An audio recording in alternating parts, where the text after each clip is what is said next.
In a referendum on the 23rd of June 2016, 51.9% of the participating electorate voted to leave the EU. The countries of England and Wales voted leave, while Scotland and Northern Ireland voted remain, meaning these countries are being dragged out of the European Union against their will. This short film is on Brexit. So it was very difficult for me, I have to be honest. I had a very much 50-50 split, and I did a lot of research. I watched documentaries on both sides.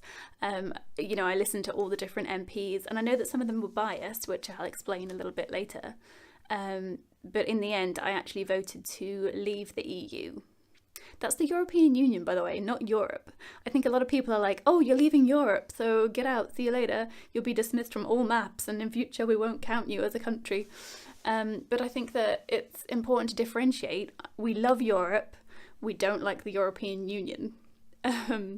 So that's one of the major reasons why I voted. The European Union not only puts a ridiculous amount of regulations on products that we can design, on companies we can start, on whether we can fish in our own sea. A lot of our industries have died because the European Union have just restricted so much. And I think it would be such a shame if we couldn't prosper as a country anymore. And I think that there's opportunity to do that if we remove those restrictions and can pitch our own legislations.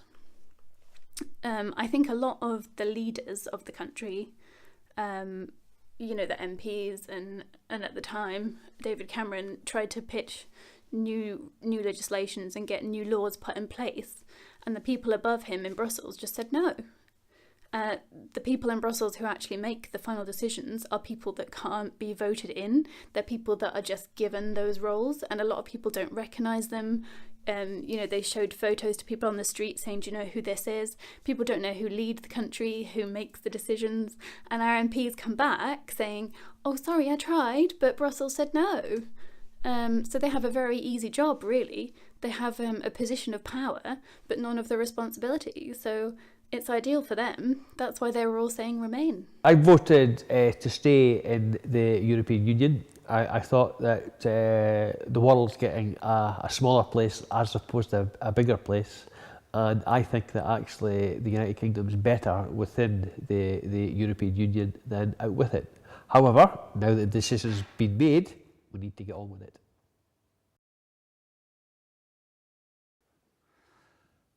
It'll make us all poorer in the short run.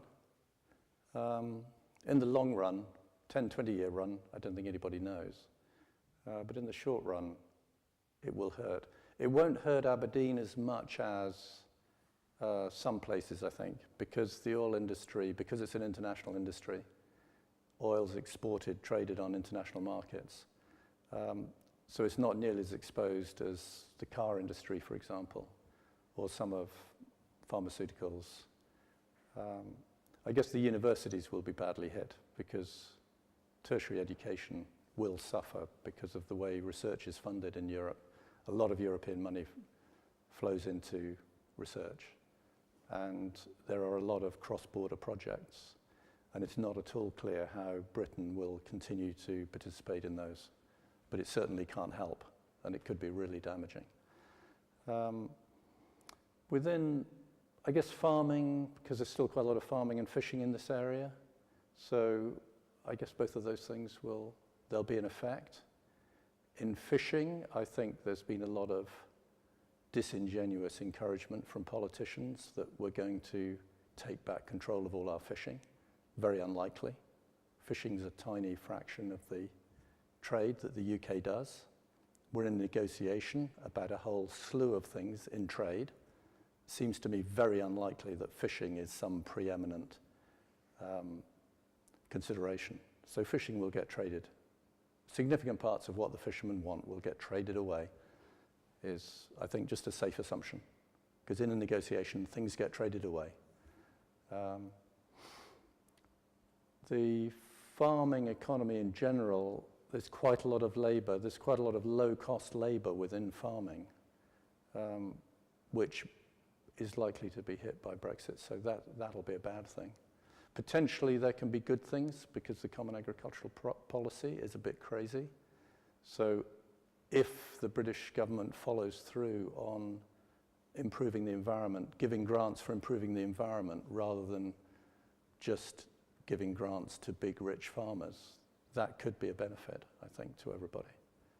So it'll be swings and roundabouts, but overall, I think you have to be massively optimistic to think that it will make things better across the piece. I think this is what was worrying me the most when I decided to vote leave, because I have some clients in different European countries, Prague, Spain, France, and they all kind of feel abandoned, and they all say, oh, I was going to invite you over to our studio, but maybe that's not such a good idea. Or they say, oh, I'll ring you as much as possible now before all of the phone tariffs change and become more expensive. It's like, you're just being dramatic. And I'm certainly not a racist person. I'm very welcoming. I'm very please come and visit the country, come and work with us. I think collaboration is really important. Certainly relationships, I would hate for your relationship to suffer. And at the same time, I think that it's quite an immature look to think that we're now enemies, to say, oh, Britain clearly doesn't want to be part of Europe, so fuck them. Sorry if I swear. I think it's quite immature for other European countries in particular to be like, oh, count Britain out because they don't want to be part of the EU, so that's it. It's like, well, we're still actually part of Europe. We just don't want to be part of the Union. And I hope there's no hard feelings. And I apologise personally for any difficulty that has come about. I think there's always going to be casualties, but I think that for the greater good and for future generations and for this country to actually prosper, I think it's really important that we're listened to. So please don't think that we're racist. I know some people might have voted because of that, or they want to build walls between countries, but that's certainly not why I voted. And I'm very welcoming to all people.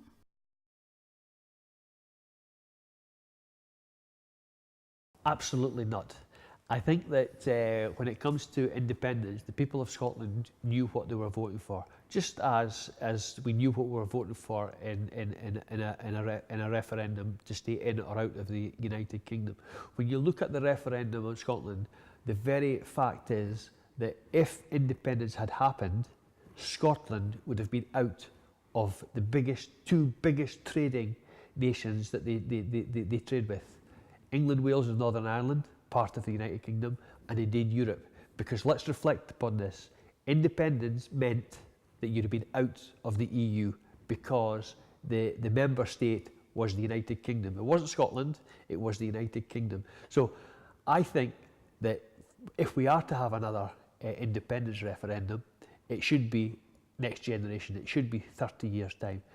I think that people really understood what they were voting for, both times, and as I said, it should be once in a generation. I don't believe that there should be another referendum. Of course, what should happen is that we need to reflect upon where Brexit is, how it's going to go forward, and therefore look at it thereafter. I think that it does merit a second independence referendum. We were told categorically that the only way to stay within the European Union was to stay within the United Kingdom. That circumstance has changed dramatically, and now Scotland, who voted 62% to remain within the European Union, is being dragged out of that union against its will. The mandate that the Scottish Government has is to move forward with a second independence referendum when the time is right. We were told that we would be safe within the European Union if we stayed in the United Kingdom. That's clearly not the case. That is a major change, and that merits the possibility of a second independence referendum. When a vote is within, say, 5 percentage points of 50-50, it's not a clear vote. And when you have so little information about what the position will be out of the EU, that most people haven't got time to engage with that, and it's bloody complicated. to have a single yes/no vote on that with a whole bunch of stuff like we'll give 350 million to the NHS, you know, other brazen lies, just crackers. I still think the whole process may collapse because it's just so shambolic. But who knows? And the Europeans don't know. They're quite split as to whether to take a very hard line so it collapses, or do some deal that the politicians can pretend is a better deal.